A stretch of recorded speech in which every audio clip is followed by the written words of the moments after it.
Hi, it's Bill with the Home Premier team bringing you February's real estate market update. Be sure to like, subscribe, and hit the bell button. The month of love is here and the housing market could definitely use a little love right now.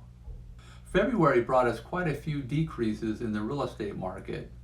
New listings dropped from 701 homes to 501 homes, a total of 28.5%. Following suit, pending sales dipped 19% from 605 homes to 409 homes.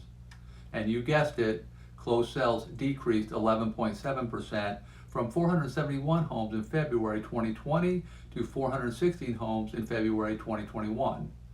Despite these negative factors, home prices continue to gain traction. We saw an increase of 16.6% to raise the minimum sales price to just under $270,000, opposed to $231,473 average sale price in 2020.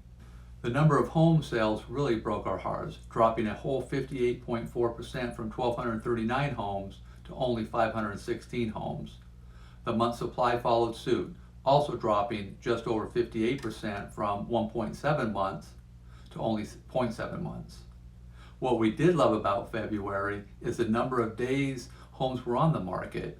In February 2020, homes were listed for 51 days. This year, homes listed for only 23 days before finding their perfect match. Mortgage interest rates continue to be at historic low levels, making for a positive outlook for the months to come. Thanks for watching and tune in next time for the March 2020 Real Estate Update.